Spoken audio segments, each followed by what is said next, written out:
조현 외교부 장관이 오늘 방미길에 오릅니다. 미국의 관세 재인상 압박이 이어지는 가운데 내일 루비오 국무장관과의 긴급회동에서 관세 협상 실마리를 찾을지 관심입니다.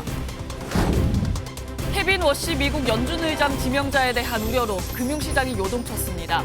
어제 코스피는 5% 넘게 급락하며 5천선이 무너졌고 금값과 은값도 폭락했습니다.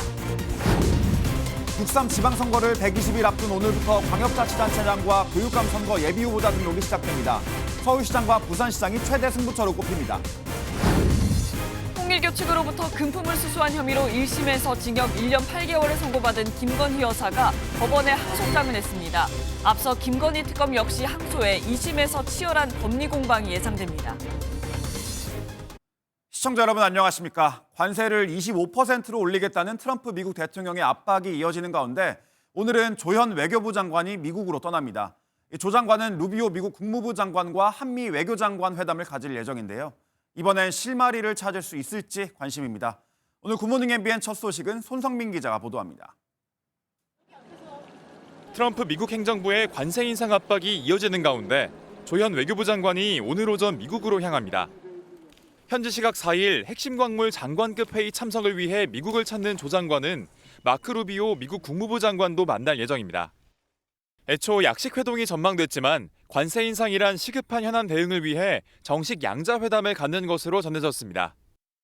한미 외교수장이 만나는 건 지난해 11월 양국의 관세와 안보 분야 협상 결과를 담은 조인트 팩트시트가 발표된 이후 처음입니다. 외교부는 이번 회담에서 팩트시트 후속 조치 이행을 가속화하는 방안과 함께 양국 간 현안을 포괄적으로 협의할 예정이라고 밝혔습니다. 상호 관세를 15%에서 25%로 올리겠다는 미국의 압박이 이어지는 가운데 조 장관은 국회 입법 추진 상황을 설명하며 우리 정부의 대미 투자 이행 의지를 강조할 걸로 보입니다.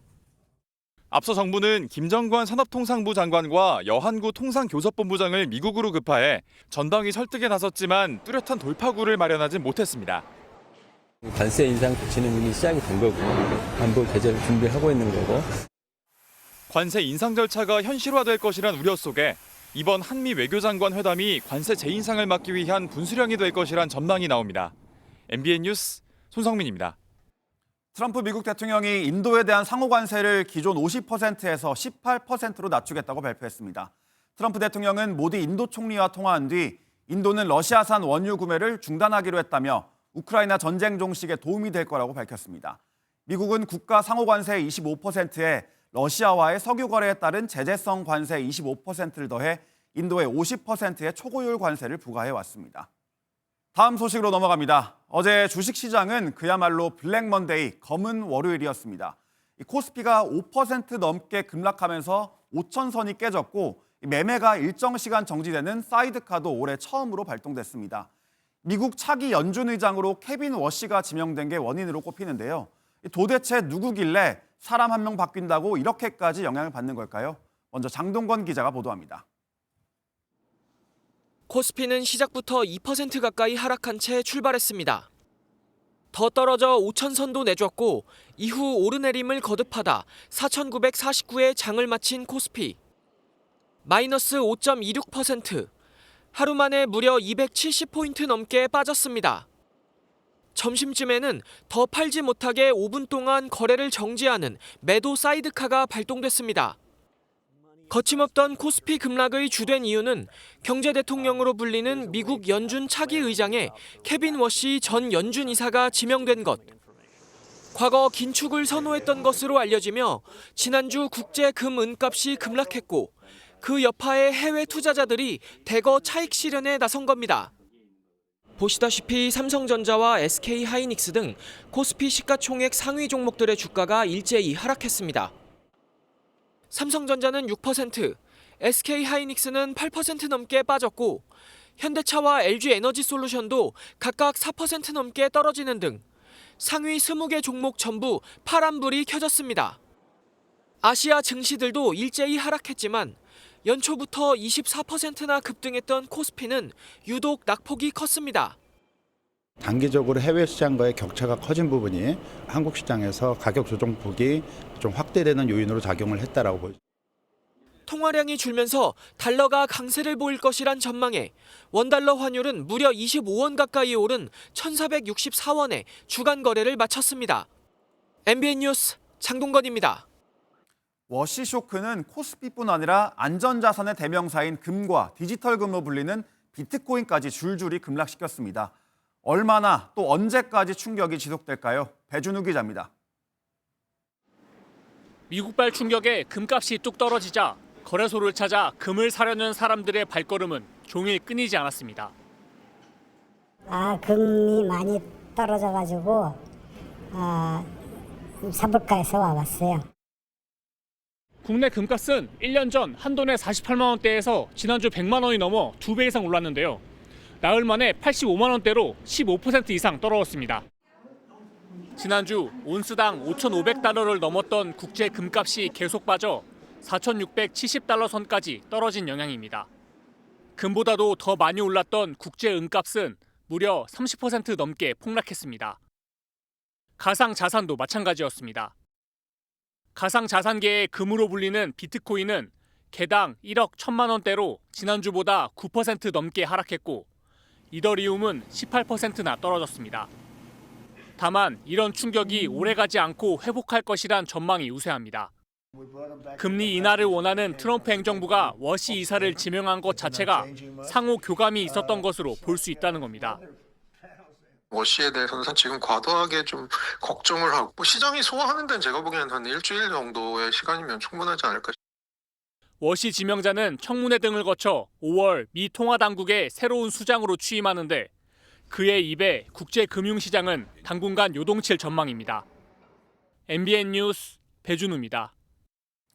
이재명 대통령의 SNS 게시글입니다. 이 망국적 투기 옹호를 이제 그만하라면서 부동산 정책을 비판하는 국민의힘을 직격했습니다. 또 강남에 급매물이 나왔다는 기사도 공유했는데요.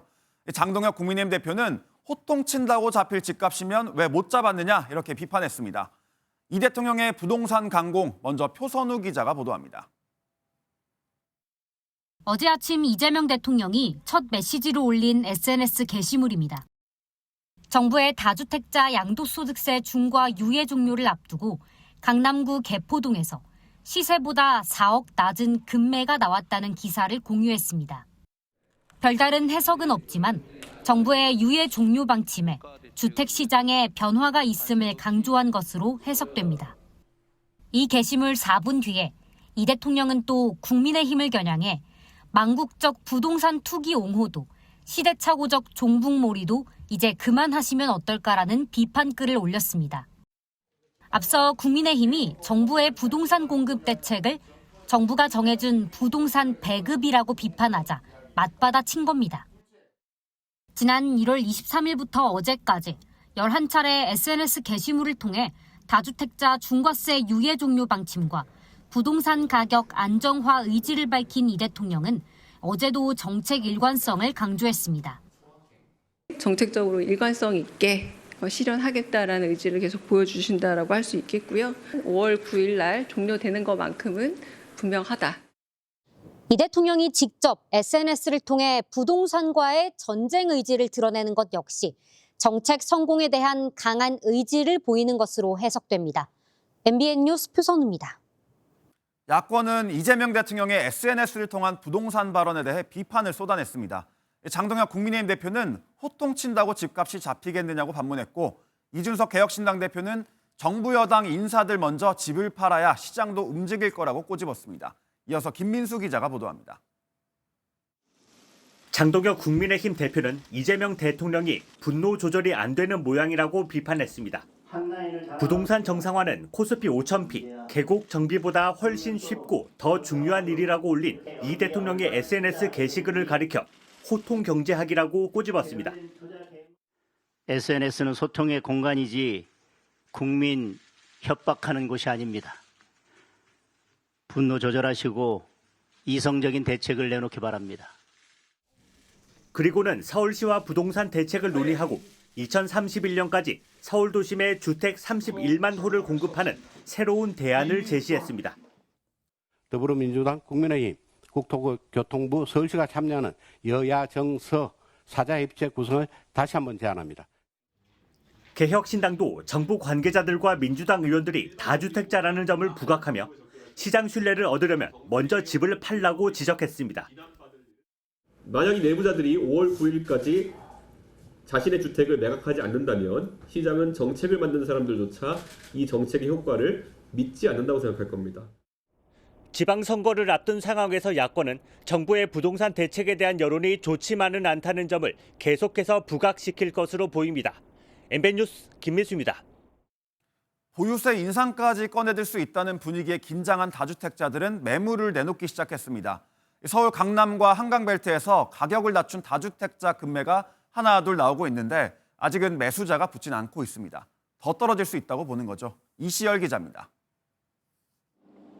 서울 개포동의 3천여 세대 신축 아파트. 전용 59제곱미터가 석 달 전 33억 5천만 원에 팔리며 신고가를 찍었는데 지금은 30억 9천만 원에도 나와 있습니다. 2억 원 넘게 낮아진 겁니다. 다른 매물에도 초급매, 다주택자 급매라는 단어가 보입니다. 이재명 대통령이 다주택자들을 향해 연이어 경고장을 날리자 매물을 하나둘 내놓는 겁니다. 서울 아파트 매매 물건은 지난달 31일 기준 57,400여 건으로 이 대통령이 다주택자 양도세 중과 유예 종료를 밝힌 지난달 23일보다 1,200건 넘게 증가했습니다. 특히 강남과 한강벨트 아파트의 매물 증가세가 두드러져 송파구는 8.4%나 늘었습니다. 하지만 아직 사겠다는 사람은 많지 않습니다. 지난해 가격이 크게 뛴 탓에 급매라고 해도 부담스럽고 더 떨어질 것으로 기대하는 겁니다. 근데 아직까지는 좋은 어느 멀지 다주택자도 싸게 팔려고 했습니다. 반면 중저가 아파트 지역은 수요가 몰려 오히려 매물이 줄고 있습니다. 대출 규제로 구매력은 낮아졌지만 상급지를 여전히 선호하는 똘똘한 채 수요의 가성비 추구 현상이 지속된 결과라고 분석됩니다. 상급지에 이어 중급지에서도 매매 거래량이 늘면서 한강 이남 서울 중소형 아파트값은 처음으로 평균 18억 원을 돌파했습니다. MBN 뉴스 이시열입니다. 정치권 소식으로 이어갑니다. 더불어민주당 지도부가 조국혁신당과의 합당 문제를 두고 공개 설전을 벌였습니다. 이번 합당 제안이 정청래당으로 바꾸려는 것이라고 직격하자 당 대표에 대한 모욕이라고 맞받아친 겁니다. 신영빈 기자입니다. 고 이해찬 전 국무총리의 장례가 끝난 뒤 처음 열린 더불어민주당 최고위원회의. 정청래 대표는 조국혁신당과의 합당에 대해 자신은 합당을 공론화했을 뿐 최종 결정은 당원의 몫이라고 거듭 강조했습니다. 23%의 박빙의 선거에서 부직경이라도 힘을 보태야 하는 것은 선거의 기본입니다. 발언이 끝나자마자 이른바 비당권파로 불리는 최고위원들은 정 대표와 조국 대표가 본인들의 욕심에 합당을 추진한다고 직격탄을 날렸습니다. 당권과 대권을 향한 욕망, 본인들이 간판이 되려는 욕망이 표출된 이재명의 민주당을 정청래, 조국의 민주당으로 전환하려는 시도라고 보입니다. 정청래 대표와 가까운 당권파도 공개 모욕을 멈추라며 즉각 맞받았습니다. 이재명 당대표 면전에서 이재명 대표에게 독설을 쏟아냈던 그 많은 사람들, 그 사람들이 지금 어디에 있는지 기억하십시오. 굳은 표정으로 설전을 지켜본 정청래 대표가 당원에게 길을 묻겠다고 밝힌 가운데 초선 의원들도 단체 행동에 나섰습니다. 민주당 초선 의원 모임 더민초는 회동을 열고 합당 논의를 멈추자는 게 대체적인 의견이었다며 당대표와의 간담회를 요청했습니다. 여기에 정 대표의 연임 포석이란 비판을 받았던 1인 1표제가 중앙위원회 표결 절차에 들어가면서 민주당 내부 갈등이 더욱 격화하고 있습니다. MBN 뉴스 신영빈입니다. 이런 가운데 어제 김민석 국무총리는 신년 기자간담회를 진행했습니다. 정청래 대표와 함께 차기 당권 주자로 거론되는 만큼 김 총리의 발언에도 정치권에 많은 관심이 쏠렸는데요. 합당 논의부터 당권 도전설까지 어떤 말을 했는지 강영호 기자가 전해드립니다. 신년 기자간담회에 나선 김민석 국무총리는 정청래 대표와 대단히 가까운 관계라면서 합당에 찬성한다는 입장을 밝혔습니다. 그러면서도 법여권 내에서 갈등을 일으키는 것은 바람직하지 않다며 과정과 절차는 결과 이상 중요하다고 지적했습니다. 경험치로 볼 때 민주적으로 시작하지 않으면 과정이 민주적이지 않고 결과도 민주적이고 바람직하지 않다는 경험들을 가지고 있습니다, 우리가. 최근 합당 논의가 충분한 논의 없이 정청래 대표 중심으로 이뤄진다는 당내 비판에 힘을 실은 것으로 풀이됩니다. 김 총리는 또한 민주당 중심의 민주 대통합이 돼야 한다고 주장했는데 당의 정체성과 당명 유지의 필요성도 나타냈습니다. 민주당의 근본 정체성을 변경시키거나 명칭을 변경하거나 하는 것으로서의 의미는 없을 뿐만 아니라 그래서는 안 된다고 저는 봅니다. 다만 최근 논란이 된 국무위원과 민주당 의원 간 합당 밀약 메시지에 대해선 자신이 쓴 게 아니라고 선을 그었습니다. 또 일각에서 제기되는 당권 도전설에 대해선 국정에 전념하겠다면서도 명확한 입장은 밝히지 않았습니다. MBN 뉴스 강용호입니다. 한동훈 전 대표 제명 여파로 국민의힘이 자중질환으로 빠져드는 모습입니다. 어제 의원총회에서 장동혁 대표, 경찰 수사에서 한 전 대표에 대한 징계가 잘못된 것이란 사실이 밝혀지면 정치적 책임을 지겠다고 말한 것으로 전해졌는데요. 이 소식은 정태진 기자가 취재했습니다. 국민의힘 소장파와 친한계의 요구로 한동훈 전 대표 제명 의결 나흘 만인 어제 열린 긴급 의원총회. 4시간 가까이 이어진 비공개 의총에서 한 전 대표를 제명한 이유를 장동혁 대표가 직접 설명하라는 요구가 이어졌습니다. 장 대표는 한 전 대표 제명 사유인 당원 게시판 사건의 핵심은 여론 조작이라며 경찰 수사로 털고 가겠다고 밝힌 걸로 전해졌습니다. 경찰 수사를 통해 징계가 잘못된 것이라고 사실이 밝혀지면 정치적 책임을 지겠다라고. 지도부 재신임 투표 문제까지도 거론됐는데 친한계는 장 대표 면전에서 자리를 내려놓으라며 사퇴를 요구했습니다. 결국 탄핵 찬성한 사람들 쫓아버리는 거 보니까 계엄 반성하는 거 아니었네 라고 해석이 될 수밖에 없는 측면이 있다.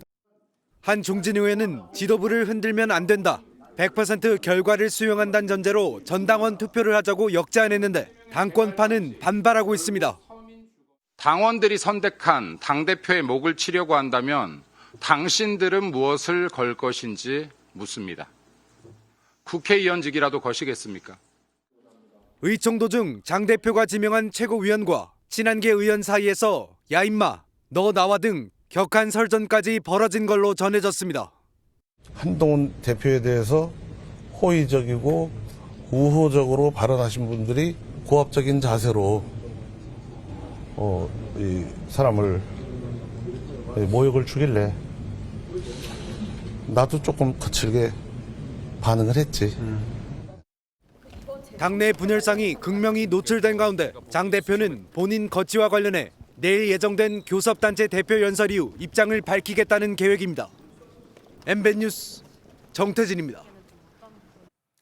오늘은 어떤 이슈가 기다리고 있을까요? 굿모닝 MBN이 엄선한 투데이 라인업을 통해 오늘의 주요 일정과 현안을 함께 살펴보겠습니다. 6.3 지방선거가 어느덧 120일 앞으로 다가왔습니다. 오늘부터 시도지사와 교육감 선거 예비후보자 등록이 시작되는데요.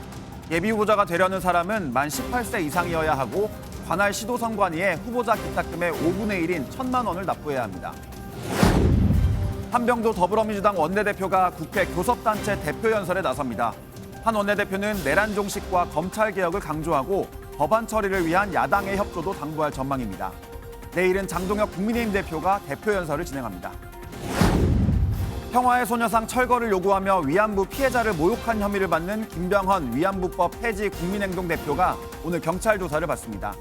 서울 서초경찰서는 오늘 오전 10시 김 대표를 피의자 신분으로 소환 조사할 예정입니다. 외국인 노동자 2명이 실종된 충북 음성의 공장 화재 현장 합동 감식이 진행됩니다. 경찰과 소방당국은 최초 발화 지점을 집중 점검하고 소방시설 작동 여부 등 실태도 파악할 계획입니다. 지금까지 투데이 라인업이었습니다. 어제 전남 순천의 한 단독주택에서 불이 나 60대 여성이 숨졌습니다. 서울과 부산 곳곳에서도 화재가 나면서 피해가 발생했는데요. 밤사이 사건 사고 소식 최하원 기자가 보도합니다. 집안 곳곳이 검은 잿빛이 돼버렸습니다. 새까맣게 타들어간 소파는 겨우 형체만 알아볼 수 있고 벽면은 까맣게 그을렸습니다. 어제 오후 5시 반쯤 전남 순천시 해롱면의 한 단독주택에서 불이 났습니다. 신고를 받은 소방대원들이 출동했을 때 불은 이미 꺼진 상태였고 60대 여성 1명이 숨진 채 발견됐습니다. 원인은 아직 조사 중이고 문이 다 창문이랑 다 닫혀 있어가지고 밀폐돼 있으니까 공기가 없으니까 자연수화가. 경찰과 소방당국은 숨진 여성이 화재 연기에 질식한 것으로 추정하고 정확한 사고 경위를 조사하고 있습니다. 건물 사이에서 하얀 연기가 피어오르고 소방대원들이 고양이 한 마리를 구출해냅니다. 어제 오후 5시 10분쯤 서울 성동구 도선동의 4층짜리 다세대 주택에서 불이 나 15분 만에 꺼졌습니다. 이 불로 다친 사람은 없었지만 주민 2명이 스스로 대피했습니다. 폐기물 사이 시뻘건 불길이 보입니다. 어제 오후 4시쯤 부산 사하구 구평동에 있는 한 자원순환시설에서 불이 나 4시간 10여 분 만에 꺼졌습니다. 시설 관계자 4명이 연기를 들이마셔 병원으로 옮겨졌지만 생명에는 지장이 없는 것으로 파악됐습니다. 한 풍력발전기가 꺾여 맥없이 쓰러져 있습니다. 어제 오후 4시 40분쯤 경북 영덕군에서 80m 높이의 풍력발전기 한 대가 파손됐습니다. 발전기가 땅에 떨어지며 주변으로 파편이 튀었는데 다행히 인명피해는 발생하지 않았습니다. MBN 뉴스 최하원입니다. 통일교 측으로부터 금품을 수수한 혐의로 1심에서 징역 1년 8개월을 선고받은 김건희 여사가 어제 항소했습니다. 지난주 금요일 특검에 이어 김 여사 측도 항소장을 제출하면서 2심에서도 치열한 법리 공방이 이어질 전망입니다. 김태희 기자의 보도입니다. 김건희 여사 측이 어제 서울중앙지방법원에 항소장을 제출했습니다. 김 여사 측은 1심에서 유죄로 판단한 그라프 목걸이를 받은 사실이 없다며 배달 사고 가능성을 주장했습니다. 1심에서 유죄로 인정된 1,200만 원대 샤넬 가방 수수 혐의에 대해서도 대가성이 성립될 수 없다고 반박했습니다. 유엔 제5사무국 한국유치 등의 통일교 측 현안이 가방 하나로 해결될 수 없다는 겁니다. 앞서 1심 재판부는 김 여사가 청탁을 인식한 상태에서 샤넬 가방 하나와 그라프 목걸이를 받았다고 판단했습니다. 피고인이 그 청탁 내용을 인식하면서 그 다음날 전성배로부터 그 처남을 통해 목걸이를 전달받았으므로 이는 청탁에 대한 알선의 대가 및 명목으로 받은 것으로 판단됩니다. 김건희 여사 측은 1심에서 무죄가 선고된 도이치모터스 주가 조작 의혹과 여론조사 무상수수 혐의에 대해서는 특검의 정치적 기소였다고 강조했습니다. 앞서 특검팀은 지난달 30일 무죄 부분에 법리 오해가 있고 유죄 부분의 형량도 가볍다며 항소했습니다. 특검법에 따라 항소심은 1심 선고 이후 3개월 이내에 결론을 내려야 해 상반기에 2심 판단이 나올 전망입니다. MBN 뉴스 김태희입니다. 요즘 빵값, 라면값 왜 이렇게 올랐나 했는데 재료비에도 이유가 있었습니다. 대형 밀가루, 설탕 업체들이 가격을 미리 맞춰 올리는 등 조직적으로 담합을 한 행위가 검찰 수사로 드러났습니다. 이 과정에서 밀가루 가격은 이전보다 최대 40%, 설탕 가격은 60% 넘게 뛴 걸로 조사됐습니다. 먼저 박은채 기자가 보도합니다. 최근에 물가가 엄청나게 많이 올랐다고 그러더라고요. 라면 한 개 2,000원 한다는데 진짜예요? 이재명 대통령이 취임 직후 비판한 라면값. 소비자 물가 상승률의 3배 수준인 1년 6.2%가 올랐는데 이유가 있었습니다. 검찰 수사 결과 7개 제분업체가 밀가루 가격을 조직적으로 담합했습니다. 시장의 75%를 과점하는 제분 3사를 중심으로 5조 9,913억 원 규모의 담합이 벌어진 사실. 업체들은 지난 2020년 1월부터 지난해 10월 사이 국내 밀가루 가격의 변동폭과 시기 등을 논의해 담합을 이어갔는데 그 결과 밀가루 가격이 최대 42% 넘게 인상됐습니다. CJ 제일제당과 삼양사 등 주요 설탕 제조사들도 2021년 2월부터 지난해 4월까지 3조 2천억 원 규모의 담합 행위를 한 것이 적발됐습니다. 설탕 시장의 90%를 차지하는 이들 기업이 이른바 짬짬이를 하자 설탕값 역시 담합 발생 이전과 비교해 최고 66.7% 올랐습니다. 검찰은 밀가루와 설탕 가격 담합에 가담한 모든 업체의 대표이사 등 총 31명을 재판에 넘겼습니다. MBN 뉴스 박은채입니다. 이번 수사에선 가격을 짬짬이 하는 과정도 드러나는데 참 치밀했습니다. 누군가는 많이 올렸다가 조금 깎고 또 누군가는 덜 올렸다가 덜 깎는 식으로 마치 짠 적 없는 것처럼 눈속임 작전을 쓴 겁니다. 공정거래위원회를 공선생이라 부르며 증거를 없애는 방법까지 공유했습니다. 이어서 길기범 기자입니다. 밀가루 업체들은 시장 점유율이 높은 3사가 먼저 나섰습니다. 3사가 인상폭을 논의한 뒤 작은 4개 회사에 통보하는 식으로 담합이 이루어졌습니다. 처음으로 가격을 올리는 업체가 위험을 뒤집어 쓸 수 있으니 사다리 타기로 첫 업체를 선정하기도 했습니다. 다 같이 1,500원으로 인상하면 티가 나니 한 업체는 2,000원으로 올렸다가 500원 깎아주고 다른 업체는 1,800원으로 올렸다가 300원 깎아주며 작전을 안 짠 척 시치미를 뗐습니다. 설탕 업체들은 서로 짜고 원재료 값이 상승할 땐 가격을 대폭 올리고 하락할 땐 조금만 내리면서 이득을 챙겼습니다. 증거인멸 정황도 발견됐는데 공정거래위원회를 공선생으로 부르며 들키면 안 되니 연락을 자제하라거나 하드디스크를 주기적으로 교체하라는 지침을 내린 업체도 있었습니다. 검찰은 우리나라 공정거래법 위반죄의 법정형이 선진국보다 매우 낮아 이런 범죄가 계속된다고 봤습니다. 실제 담합업체 상급자들은 하위 직원에게 개인은 처벌을 안 하고 해도 집행유예로 끝난다며 안심시키기도 했습니다. 재판 진행 중인 상황이니까 저희가 지금 좀 답변드리기가 조금 어려운 부분이 좀 있습니다. 이재명 대통령도 SNS에 검찰이 큰 성과를 냈다며 법정형 상한 개정 등 필요한 조치를 지시했다고 밝혔습니다. MBN 뉴스 길기범입니다.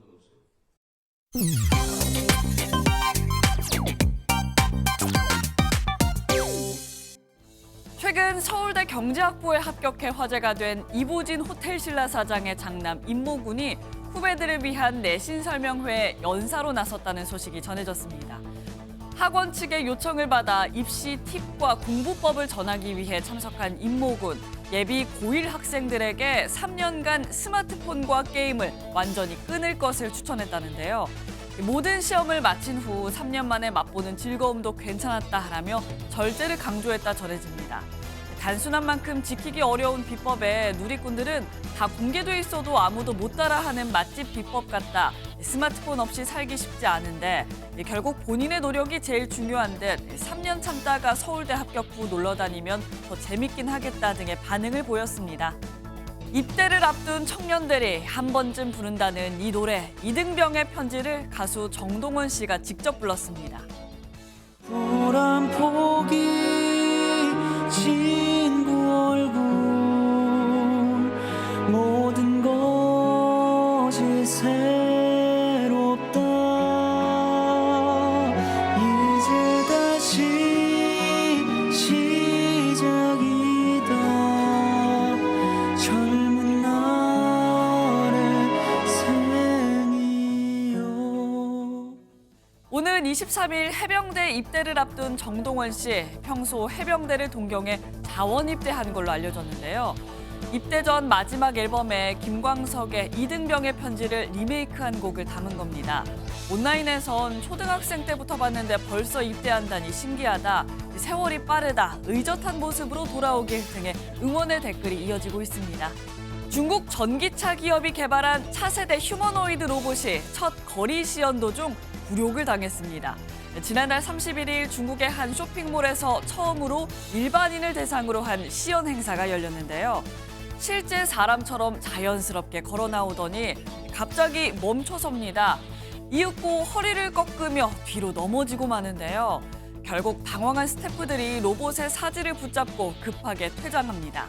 지난해 처음 공개됐을 당시만 해도 사람이 로봇 옷을 입은 것 아니냐라는 평가까지 나왔지만 막상 공개 행사에서 어설픈 모습을 보인 건데요.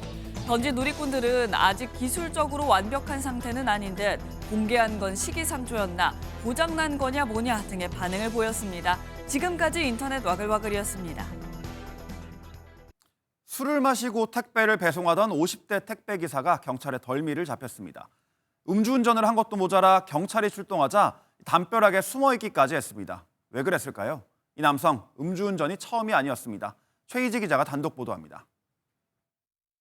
서울 구로구의 한 주택가에 출동한 경찰이 누군가를 찾는 듯 서로 다른 방향으로 흩어져 이동합니다. 곧이어 경찰이 한 남성과 함께 돌아오는 모습도 발견됩니다. 지난달 29일 낮 12시 5분쯤 음주운전을 하며 배송을 하던 50대 택배기사가 경찰에 붙잡혔습니다. 제가 차를 구합해야 되거든요. 경찰차가 2대가 와 있더라고.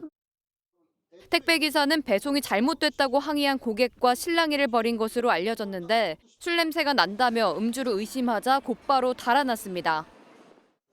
경찰 신고에 도주한 남성은 약 1km 떨어진 주택가 담벼락에 몸을 웅크려 숨기고 있다가 경찰에 붙잡힌 것으로 조사됐습니다. 검거 뒤에는 음주 측정을 2차례 거부한 것으로도 전해졌는데 혈중 알코올 농도는 면허 정지 수치로 조사됐습니다. 또한 이 남성은 음주 적발된 이력이 있었던 것으로 알려졌습니다. 서울 구로경찰서는 이 남성을 음주운전 혐의로 입건하고 조만간 다시 불러 정확한 사건 경위를 파악할 방침입니다. MBN 뉴스 최희지입니다. 경찰이 범인을 체포하는 생생한 영상이 SNS에 올라왔는데 알고 보니 AI로 만든 가짜 영상이었습니다. 이런 영상들 조회수가 무려 3천만 건에 달하고요. 애꿎은 경찰이 과잉 진압으로 항의를 받기도 했습니다. 얼마나 감쪽같은지 직접 보시죠. 이기옥 기자입니다. 아파트 복도에서 담배를 피우던 남성이 출동한 경찰에 큰 소리를 칩니다. 내 집 앞에서 핀다는데 왜 임마? 내가 누군지 알아? 내가 전직검사야! 뒤집어줄까? 부천 길거리에서 개인 방송을 하던 BJ가 경찰 진압에 곱꾸라지기도 합니다. 실제 경찰 보디캠 영상처럼 보이지만 AI로 만들어진 가짜입니다. 과잉 체포 이런 부분 때문에 경찰에 항의도 있었던.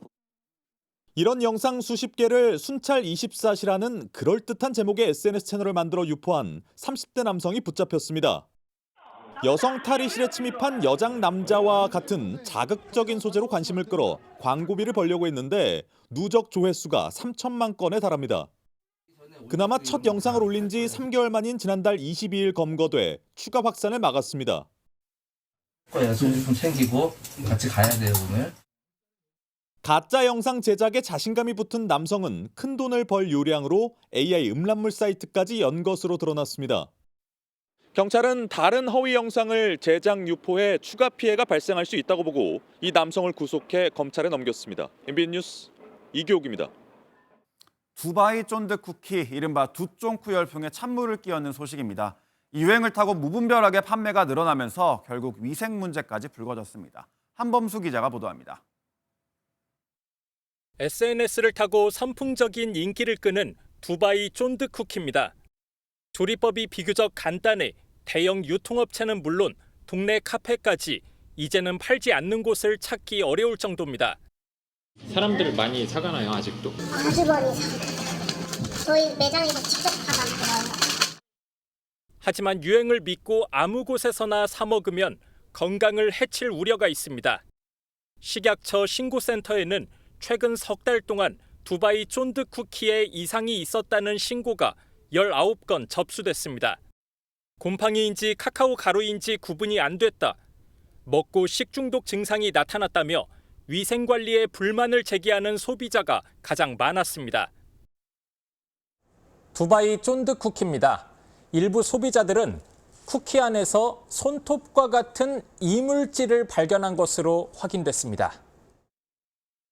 허가된 영업점이 아닌 개인이나 가정 단위로 직접 쿠키를 만들어 중고거래 사이트를 통해 판매한 사례도 적발됐습니다. 두바이 쫀득 쿠키를 만들어 판매하려면 즉석 판매 제조 가공업이나 음식점 영업 신고 후 판매해야 합니다. 식약처는 이번 달부터 디저트류를 취급하는 업체 3,600여 곳을 대상으로 집중 점검에 나서기로 했습니다. 원재료로 사용되는 수입 식자재에 대해서도 검사를 진행해 위반 사항이 확인될 경우 영업 정지 등 행정 처분을 내릴 방침입니다. MBN 뉴스 한범수입니다. K-팝이 또 일을 냈습니다. K-팝 데몬 헌터스의 수록곡 골든이 K-팝 장르 최초로 그래미 트로피를 들어올렸습니다. 블랙핑크의 로제는 브루노 마스와 함께 우리 솔로 가수 처음으로 오프닝 공연을 장식했습니다. 심가현 기자입니다.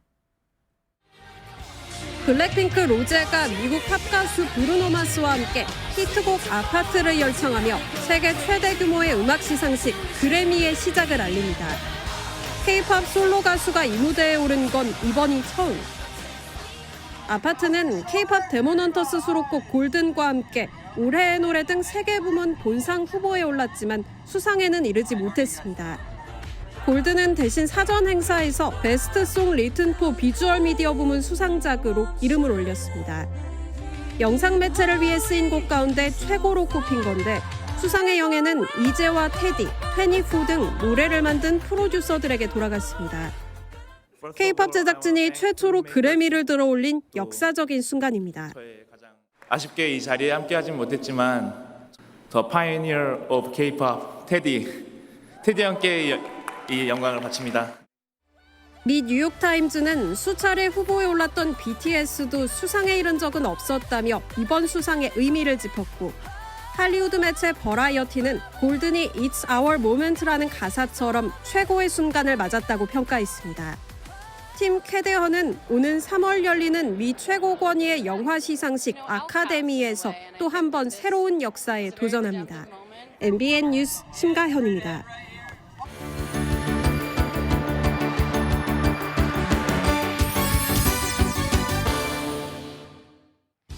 굿모닝 월드입니다. 온화한 기후를 보이는 미국 플로리다주는 거리에서 이구아나를 흔히 볼 수 있는데요. 최근 맹추위 때문에 이구아나들이 기절한 채 발견되고 있습니다. 현장 모습 보시죠. 길거리 곳곳에 이구아나들이 누워서 꼼짝을 안 하고 있는데요. 미국 플로리다를 덮친 이례적인 한파에 놀란 이구아나가 나무에서 떨어진 겁니다. 기절한 이구아나를 하루 종일 찾아다니자 금세 상자 여러 개를 채울 정도인데요. 따뜻한 햇볕을 쬐면 깨어날까 싶어 자리를 옮겨봐도 반응이 없네요. 이구아나와 같은 파충류는 기온이 떨어지면 일시적으로 기절하는데 추위가 길어지면 폐사할 수도 있다고 하죠. 이구아나에게 더 매섭게 다가왔을 이 추위가 무사히 지나가길 바랍니다. 이번 주 동계올림픽 개막을 앞둔 이탈리아가 연일 시끌시끌합니다. 어제는 산사태 소식을 전해드렸는데요. 이번엔 성당의 벽화가 정치적인 논란에 휩싸였습니다. 무슨 일일까요? 이탈리아 로마의 유서 깊은 성당, 산 로렌초인 루치나 대성당에 관광객들이 들어섭니다. 최근 복원이 이뤄진 벽화가 눈에 들어오는데요. 이 벽화에 그려진 천사 때문에 이탈리아가 발칵 뒤집혔다고 하네요. 바로 천사의 얼굴이 조르자 멜로니 이탈리아 총리의 얼굴을 닮았다는 건데요. 보관관 원래 그림을 살린 거라고 해명했지만 야당 정치인들은 진상규명까지 요구하고 나섰다죠. 총리의 얼굴을 닮은 천사가 거센 후폭풍을 몰고 왔습니다. 중세에 금속을 금으로 바꾸는 기술을 연구한 사람을 연금술사라고 불렀는데요. 요즘 금이 인기를 얻으면서 현대판 연금술사가 나타났습니다. 과연 어디에서 금을 얻는다는 건지 확인해 보시죠. 북적이는 중국 베이징의 한 쇼핑몰. 한동안 계속 오르던 금값이 떨어지면서 너도 나도 금을 사려고 모여들었습니다. 그런데 금은방보다 저렴하게 금을 넣는 방법이 있다고요. 버려진 휴대전화 유심칩으로 이른바 연금술을 선보이는 SNS 영상이 화제입니다. 유심칩을 화학물질에 담그고 정제, 가열 과정을 모두 거치면서 도금된 금 191g 총 50돈을 뽑아냈던 건데요. 우리 돈 4천만 원이 훌쩍 넘는 금이 만들어졌다는 주장이 나오면서 유심칩 구매 열풍까지 생겨나고 있다네요. 지금까지 굿모닝 월드였습니다.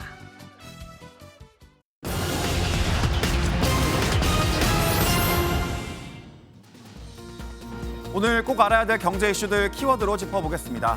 설 연휴에 앞서 정부가 100억 원 규모의 농활 상품권을 발매합니다. 1인당 10만 원 한도로 30% 할인된 가격에 대한민국 농축산물 할인 상품권을 구매할 수 있는데요. 쉽게 말해 10만 원짜리 상품권을 7만 원에 살 수 있는 거죠. 유효기간은 이달 말까지, 가맹점 정보는 제로페이 맵 앱을 통해 확인 가능합니다. 돈을 갚지 못했더라도 압류되지 않는 생계비 전용 계좌가 생겨났습니다. 한 달에 최대 250만 원까지 입금할 수 있고 연령 제한 없이 이 모든 금융기관에서 한 명당 한 계좌를 보유할 수 있습니다.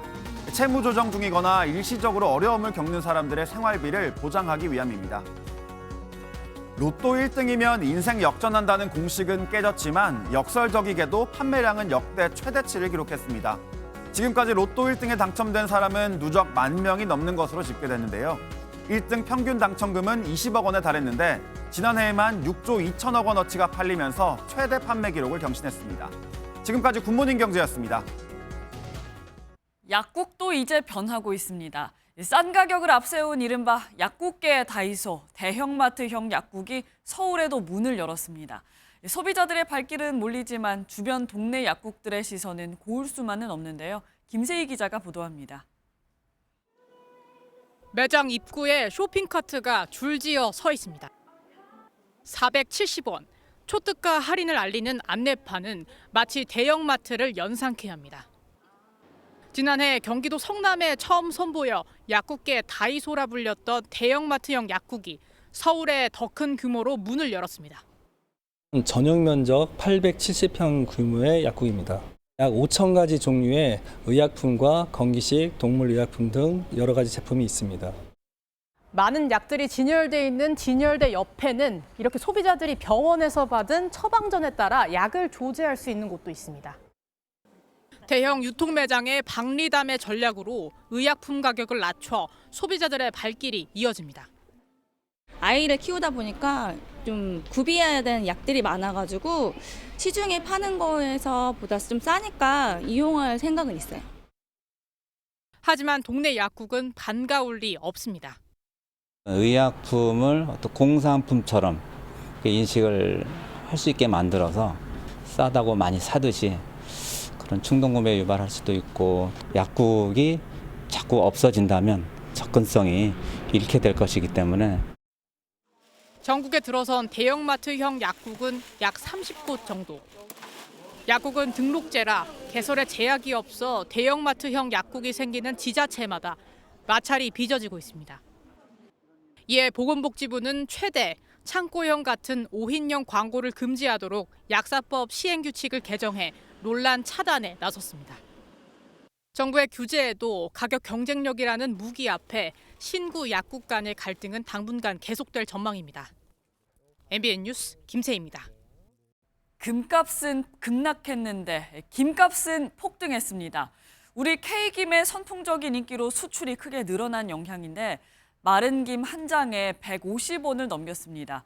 수출 잘 되는 건 좋은 소식이지만 마음 편히 김 먹기는 어려울 듯합니다. 이혁근 기자입니다. 세종시의 한 대형마트.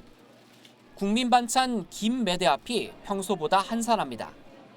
포장된 김 용량은 그대로지만 가격이 높아졌기 때문인데 돌김 20봉 한 세트가 10,000원을 훌쩍 넘습니다. 김이 간편하게 먹을 수 있어서 자주 찾게 되는데 자주 찾기에는 금액이 올라서 좀 살 때 고민이 되더라고요.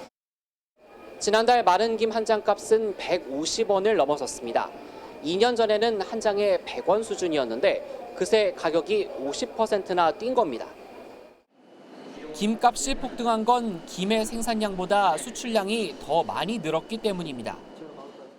지난해 107억 장의 김이 해외로 팔려나가면서 K김의 수출 단가가 크게 높아진 영향입니다.